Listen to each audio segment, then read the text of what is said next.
The fastest way to travel between London, England and Edinburgh in Scotland is by air, which is exactly what I'm doing today. I'm at London's Gatwick Airport about to jump on board a flight with EasyJet from their biggest base up to the Scottish capital. The problem I have is I'm not entirely sure where their check-in desks are. They're very subtle. Welcome to Blake Edgington Airborne. Let's get going.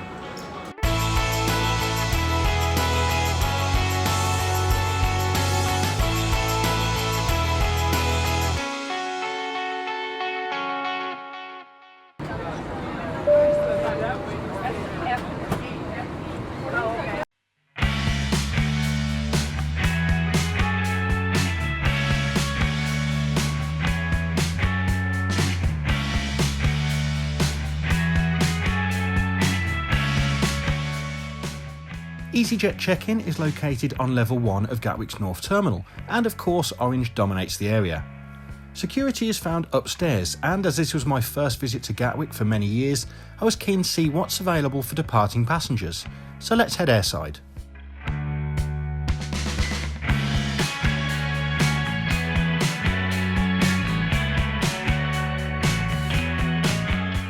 After the usual trip through duty-free, you enter the main departures area of the North Terminal. There's plenty of shopping on offer from well-known brands. And of course this wouldn't be a London airport without Harry Potter and Harrods.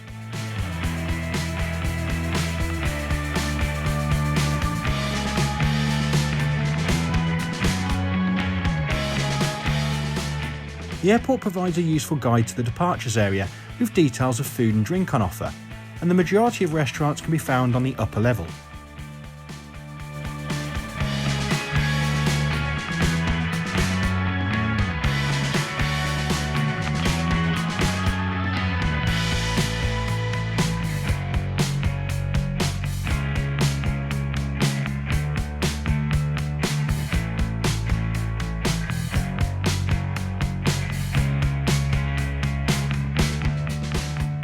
So that's a quick tour around Gatwick's North Terminal. It's not a bad terminal, but probably not one of the most memorable ones I've been to in a long while. One thing I would say, it's always nice to see a Harry Potter shop, and let me know what your house is in the comments below. Anyway, let's go and find our aircraft to Scotland.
EasyJet started operations in 1995 from their headquarters at London's Luton Airport. In the years since, EasyJet has grown massively and today carries over 88 million passengers to around 130 destinations from their bases in both the UK and Europe. The airline operates a fleet of A320 family aircraft, including 126 A319s like the one I'm on board today. EasyJet's first flights were between London and Scotland, and unsurprisingly, flights between London and Edinburgh are very popular today. Fares can vary depending on date and time of travel, and my ticket cost less than £35 including pre-selecting a seat. Like many low-cost airlines, it can take a while to actually purchase your ticket, as EasyJet do try and sell a number of optional extras such as luggage and car hire. EasyJet's A319 has 156 seats in an all-economy layout, with 3 seats either side of the aisle. Each passenger of course has individual reading lights and air vents, and the cabin has a slightly more modern feel than the British Airways A319, which I reviewed previously. Of course, this being EasyJet, the trademark orange is found throughout the aircraft, including the toilets.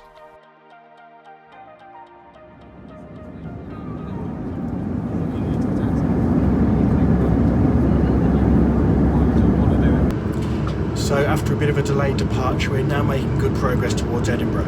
Let's have a look around the seat area that you'd find if you choose to fly with EasyJet on the A319.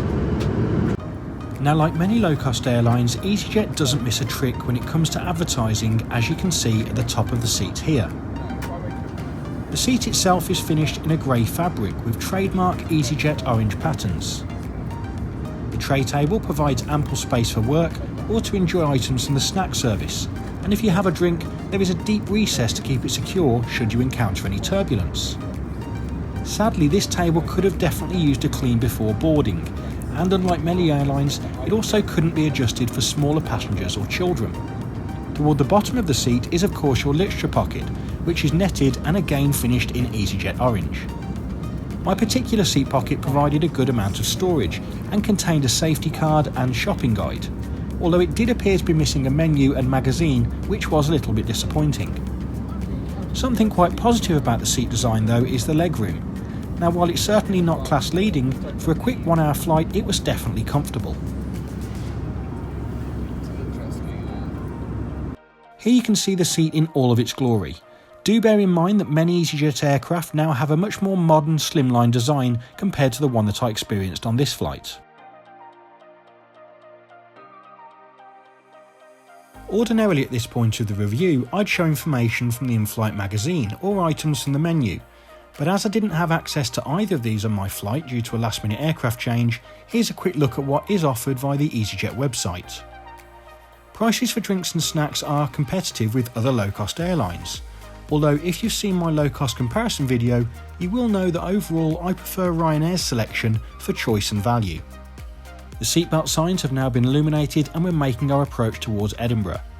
Don't forget to stick around until the end of the video for my final thoughts on today's EasyJet experience, and of course if you haven't already, do head over and check out my social media accounts on Instagram and Twitter to keep up to date with my flights as they happen. Now before we land, let's hear from the flight deck. We should be arriving about 5 minutes past the scheduled time of arrival. Thank you for your patience this evening. On behalf of myself, Lee, and the crew on board, thank you very much for choosing to fly with EasyJet this afternoon. We look forward to seeing you again, and we wish you a pleasant stay in Edinburgh. All the best. Bye-bye.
So welcome to Edinburgh. This is the part of the video I share with you my final thoughts on today's trip, and we'll start off in Gatwick of course today.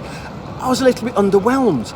Now Gatwick's North Terminal isn't bad by any means, there's a decent selection of shops and restaurants, but compared to some of Europe's best, it just isn't in the same league for me. When we did come to board the flight today, everything seemed to be fine, but just as we were sitting down, the captain announced over the PA system that there was a last-minute aircraft swap. This wouldn't really mean much to most passengers. What it did mean to us today, though, is that they had to re-cater the aircraft and get all the paperwork redone, which caused a short delay. Sadly, the catering also didn't quite get completed, and there were no sandwiches loaded on board today's flight, which is a bit disappointing for those passengers that may have wanted one. For me, it wasn't a big issue. Now, the cabin crew handled the delay very well. They were in the cabin answering questions, and throughout the flight today they were very professional and very friendly. In particular, one member of crew who came and said hello to me, who I believe watches this channel. I won't mention your name, but it was lovely to meet you today. The flight itself, for comfort wise, was pretty good. It was a nice smooth trip today, and we did make up some of the delay en route. The seat itself was nicely padded, but I'd say it's perhaps a little bit narrow. I was also a little bit disappointed the fact that there was no really in-flight literature in my particular seat pocket. I was missing a menu card and the EasyJet magazine, but that's just one of those things again with a last-minute aircraft swap. Overall then, would I choose EasyJet again? Yes, I absolutely would if the fare was right, and it ordinarily is with this airline, as with many low-cost carriers. If you've enjoyed this video today, please do give me a thumbs up, leave me some feedback in the comments, and of course, if you haven't already, do subscribe to the channel for weekly flight reviews. As always, take care.